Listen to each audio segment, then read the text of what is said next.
सो hi friends, आज मैं आपके लिए लेके आया हूँ इरोडो सॉल्यूशंस का पार्ट नंबर 2। तो आज हम करेंगे पेज नंबर 112 पे क्वेश्चन नंबर 148। तो एक बारी क्वेश्चन रीड कर लेते हैं फिर शुरू करते हैं। तो ये क्वेश्चन है 148 पे।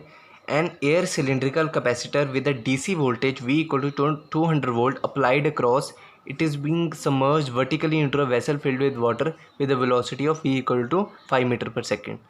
तो हमें बेसिकली कह रहा है कि एक हमारे पास एयर सिलेंड्रिकल कैपेसिटर है। इसका क्या मतलब हुआ, एक कैपेसिटर है जिसकी जो शेप है वो सिलेंड्रिकल है और उसके बीच में एयर फील्ड है। इसका मतलब वो हॉलो है, तभी एयर फील करेंगे।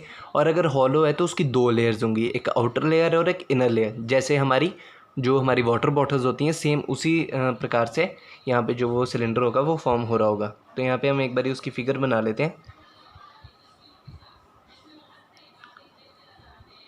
कुछ ऐसा होगा। और जो इसकी सेकंड लेयर होगी वो बिल्कुल इसके बिल्कुल पास होगी, पर मैं थोड़ी सी दूर बनाऊंगा ताकि आपको डायग्राम में थोड़ी क्लैरिटी हो। ये इसकी सेकंड लेयर है और ये सेकंड लेयर के जो बीच वाला पार्ट है ये हॉलो है, जिसको हमने वाटर के साथ फिल करना है। मान लेते हैं कि वाटर यहाँ तक फिल हो गया। कहाँ तक फिल हो गया? एक्स लेंथ तक फिल हो गया। इसकी हम लेंथ मान लेते हैं, अभी एल मान लेते हैं। तो ये कितना हो जाएगा? Remaining part L minus x length का हो जाएगा। तो आगे क्या लिखा है? The electrodes of the capacitor are separated by a distance d equal to 2 mm. The mean curvature radius of the electrodes is equal to r equal to 50 mm. Find the current flowing in the case. Okay तो उसने हमें बोला है कि यहाँ पे मैंने आपको पहले ही बोला ये जो दो सिलेंडर्स हैं बिल्कुल पास पास होंगे, तो इनका रेडियस अप्रोक्सीमेटली सेम होगा। तो रेडियस कितना उन्होंने दिया हुआ 50 मिलीमीटर। और ये जो इनका गैप है सेपरेशन, ये डी दी हुई है। डी कितनी होगी? 2 मिलीमीटर उसमें दी हुई है। और वोल्टेज कितनी दी हुई है? 200 वोल्ट्स। और वेलोसिटी कितनी दी हुई है? 5 मीटर पर सेकेंड। ओके, तो ये डाटा हमें गिवन है। अब हमें निकालना है करंट। करंट क्या होता है? D Q by d T. इसका मतलब हमें क्यू का एक्सप्रेशन चाहिए, किसकी टर्म्स में? कैपेसिटेंस की टर्म में। क्यों? क्योंकि ये कैपेसिटर है। और कैपेसिटेंस की टर्म में अगर हमारे पास एक बारी क्यू की एक्सप्रेशन आ गया तो अब उसको हम डी टी के साथ with respect to D T जो है वो डिफ्रेंशिएट अगर कर देंगे तो हमारे पास आई की वैल्यू आ जाएगी। इसका मतलब हमें बेसिकली हमारा टारगेट होगा क्यू का एक्सप्रेशन लिखना सी की टर्म्स में, जो होगा सी वी। अब सी क्या है यहाँ पे? सी इक्विवेलेंट किसका? इस कैपेसिटर का। अब कैपेसिटर कौन सा? सिलेंड्रिकल है, तो सी क्या होगा? 2 pi epsilon naught into length over L N R2 by R1। ये क्या होता है? आउटर रेडियस, ये इनर रेडियस। ये आउटर रेडियस R2, ये इनर रेडियस R1। ओके, तो यहाँ पे हमें एक छोटी सी अप्रॉक्सीमेशन यूज़ करनी पड़ेगी फ्रेंड्स। अगर हमारे पास कहीं पे भी हमें ऐसा दिया हो कि जैसे ये ऐसी की टर्म्स है हमारे पास कुछ इस प्रकार की, D very very less than R या R very very less than D, तो इसका मतलब हमें हमारे माइंड में पहली चीज़ ये क्लिक होनी चाहिए कि कहीं ना कहीं हमें अप्रॉक्सीमेशन यूज़ करनी पड़ेगी। तो अगर हम यहाँ पे ध्यान से देखें तो R2 को हम लिख सकते हैं R1 प्लस डी। तो यहाँ पे हो जाएगा ln R1 plus D over R1, okay, is equals to ln 1 plus D over R1। तो यहाँ पे अगर हम देखें तो एक एक्सपेंशन होती है ln 1 plus X is equals to X minus X square by 2, और ये ऐसे आके कंटिन्यूड होती है। तो ये वाली टर्म तो बहुत ज़्यादा छोटी है, अगर हम इसको x की जगह रिप्लेस करें तो ये वाली टर्म तो और भी ज़्यादा छोटी आ जाएगी, तो नियरली नेग्लिजिबल हो जाएगी। क्यों?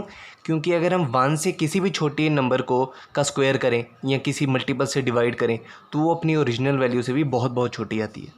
तो ये इसके आगे की तो फिर ऑब्वियसली ही नेग्लिजिबल होंगी। तो यहाँ से हमारे पास रिज़ल्ट आ गया कि ln 1 plus X is equals to X. तो ln 1 plus D over R1 is equals to D over R1। Okay, तो यहाँ पे हम इसको पुट कर देते हैं कि C is equals to 2 pi epsilon naught ln R1 over D। तो R1 R2 अप्रोक्सीमेटली सेम होंगे। क्यों? मैंने आपको पहले ही बोला कि ये जो दो सिलेंडर्स हैं ये बहुत ज़्यादा पास हैं, D बहुत ज़्यादा कम है R से, इसलिए R1 is nearly approximately equal to R2। तो हम इसको R लिख लेते हैं। R कितना दिया हुआ है हमें 50 मिलीमीटर।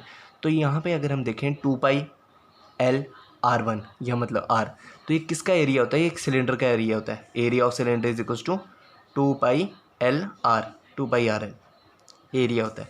तो इसको हम लिख सकते हैं epsilon naught A over D. तो यहाँ से आपको क्लिक होना चाहिए कि ये जो कैपेसिटेंस है ये हमारा पैरेलल प्लेट कैपेसिटर का ही कैपेसिटेंस होता है। इसका मतलब इस डेरिवेशन से हमें क्या पता लगा कि ये जो सिलेंडर की जो फॉर्मेशन है ये एक पैरेलल प्लेट कैपेसिटर की तरह हमें शो कर रहा है। इसका मतलब ये दोनों पैरेलली अटैच्ड हैं with A battery of voltage 200 volts. तो ये वाला रिज़ल्ट जो हमने प्रूव किया है ये हम एक और शेप से प्रूव कर सकते हैं, स्फेयर से। अगर हम इसका देखें R1, इसका देखें R2 और दोनों के बीच में जो गैप है वो D है। तो अगर हम इसका देखें कैपेसिटेंस कितना होता है 4 पाई epsilon not R1 R2 over R2 minus R1। तो ये कितना हो जाएगा D, और यहाँ पे 4 पाई और ये दोनों सेम है अप्रोक्सीमेटली, तो यहाँ पे R स्क्वायर हो जाएगा। 4 पाई R स्क्वायर किसका होता है, एरिया स्फेयर का। तो 4 पाई R square area epsilon not A 4 pi R square जो है, और यहाँ पे R2 माइनस R1 D हो जाएगा। तो यहाँ पे सेम रिज़ल्ट प्रूव हो गया। तो ये रिज़ल्ट हमें थोड़ा सा माइंड में रखना पड़ेगा ताकि अगर हमें एग्जामिनेशन में ऐसा आता है तो हम उसको डायरेक्टली यूज़ कर पाएँ कि अगर हमारे पास सेपरेशन जो बहुत बहुत छोटी होगी तभी हमारे पास ऐसी शेप्स का जो कैपेसिटेंस है वो पैरेलल प्लेट कैपेसिटर जितना ही आता है। और जो गैप है वो कम क्यों होना चाहिए, अगर कम नहीं होगा तो हम ये वाली अप्रोक्सीमेशन कभी नहीं यूज़ कर पाएंगे, इसको हम कभी नहीं नेग्लिजिबल मान पाएंगे अगर डी हमारा छोटा नहीं होगा आर से। तो यहाँ से हमें ये प्रूव हो गया, हमें इस डेरिवेशन से हमारा यही मोटिव था कि जो सिलेंडर है वो पैरेलल प्लेट कैपेसिटर की तरह यूज़ हो रहे हैं। अब हमने एक बार रिजल्ट प्रूव कर लिया तो अगली बार से अगर ऐसा कोई क्वेश्चन आता है आपको डायरेक्ट यूज़ करना चाहिए कि अगर डी छोटा उन्होंने दिया हुआ है आर से तो हम डायरेक्टली उसको पैरेलल प्लेट कैपेसिटर की तरह ही मानेंगे। तो यहाँ पे हम अब पैरेलल प्लेट कैपेसिटर्स का जो अरेंजमेंट है वो बना लेते हैं। कुछ ऐसा होगा, यहाँ पे V वोल्टेज की बैटरी लगा लेते हैं ऐसे। इसका C1 होगा, इसका C2 होगा। अब इसके बीच में वाटर फील्ड है तो इसका डाइलेक्ट्रिक कांस्टेंट K, इसके बीच में एयर है तो इसका dielectric constant K equal to 1। तो इसका C1 होगा, इसका क्या होगा C2 is equal to CK, okay. और इसका क्या होगा C1। तो C इक्विवेलेंट क्या होता है, C equivalent is equal to C1 plus C2। अगर हमारे पास दो कैपेसिटर पैरेलली अटैच्ड हो बैटरी के साथ तो उनका C equivalent C1 plus C2 होता है, और अगर सीरीज़ में अटैच्ड हो तो उनका C इक्विवेलेंट होता है 1/C equivalent is equal to 1/C1 plus 1/C2। तो यहाँ पे हम C1 की वैल्यू पुट करते हैं। C की वैल्यू कितनी थी, epsilon not A over D। अब D तो सेम है, एरिया में फ़र्क आएगा। एरिया कितना होता है सिलेंडर का 2 पाई R तो सेम है L। तो इसकी लेंथ कितनी होगी L माइनस एक्स, इसकी लेंथ होगी L माइनस एक्स, इसकी लेंथ होगी x। ये हमने अभी पीछे ही प्रूव किया है कि जो वाटर के साथ जो फील्ड है उसकी लेंथ, जो वाटर के साथ जितना सिलेंडर फील्ड है उसकी लेंथ है x, और जो बाकी है वो है L माइनस एक्स। तो इसको L माइनस एक्स डाल देंगे तो C1 कितना होगा epsilon naught 2 pi R L minus x over D, तो प्लस में epsilon naught 2 pi R into x over D। अब यहाँ पे हमने C के लिखा था क्योंकि एक इसका डाइलेक्ट्रिक कांस्टेंट है वाटर का, तो यहाँ पे हम K की मल्टीप्लाई कर देंगे। तो यहाँ से हम epsilon naught 2 pi R over D common लेते हैं। Epsilon naught 2 pi R over D common, बीच में रह गया L minus x plus KX, okay. ये हमारा फाइनल कैपेसिटेंस आ गया। अब हमें ये हमने Q लिखा ताकि हम Q का एक्सप्रेशन लिख सकें कैपेसिटेंस की फॉर्म में। तो Q कितना होता है CV, तो हम यहाँ पे लिख देते हैं 2 पाई R D V और एंड में L minus x plus KX। अब हमने इसको डिफ्रेंशिएट करना है किसके रिस्पेक्ट में, I is equals to DQ by DT time के रिस्पेक्ट में। तो टाइम के रिस्पेक्ट में ये तो कांस्टेंट है 2 पाई constant, R constant, D constant, V voltage उसने दी हुई है 200 वोल्ट कांस्टेंट, लेंथ तो सिलेंडर की उतनी रहेगी कांस्टेंट। पर यहाँ पे x कांस्टेंट नहीं होगा, पानी हमें कितना पता कहाँ तक भरा हुआ है कहाँ तक नहीं भरा हुआ, तो x जो है वो हमारा वेरिएबल है तो हम उसको ही डिफरेंशिएट कर पाएंगे। और k तो वैसे ही डाइलेक्ट्रिक कांस्टेंट उसका नाम ही है कांस्टेंट। तो यहाँ पे डिफरेंशिएट करते हैं 2 पाई R कांस्टेंट हो गया, सारा बाहर निकाल लो, एप्सिलॉन और constant, voltage constant, separation constant, और L का डिफरेंशिएशन कितना हो जाएगा, ये कांस्टेंट है तो L का डिफरेंशिएशन 1 हो जाएगा, 1 सॉरी ये ज़ीरो हो जाएगा, कांस्टेंट का डिफ्रेंसिएशन जो है वो ज़ीरो होता है, और माइनस एक्स का क्या हो जाएगा, minus d x by d T के रिस्पेक्ट में, प्लस के d x by d t, और d x by d t कितना होता है, वेलोसिटी है ना, d x by d t कितना होता है, वेलोसिटी।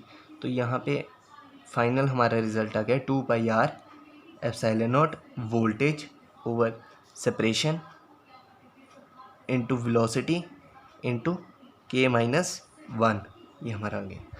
तो हमें 2π की वैल्यू पता है, आर की वैल्यू पता है 50 मिलीमीटर, एप्सिलॉन नॉट की वैल्यू पता है, वोल्टेज की वैल्यू पता है 200 वोल्ट, डी की वैल्यू पता है 2 मिलीमीटर, वेलोसिटी की वैल्यू पता है 5 मीटर पर सेकेंड, और के हम ऐसे ही रहने देंगे। तो ये हमारा फाइनल आई का जो रिज़ल्ट है वो आ जाएगा। ये हमारा फाइनल आंसर है, इसमें आपने बस अब वैल्यू पुट करनी है। तो थैंक यू दोस्तों, ये वाला जो क्वेश्चन था ये ये एक बारी मैं आपको दिखा देता हूँ ताकि आप स्क्रीनशॉट ले पाएँ।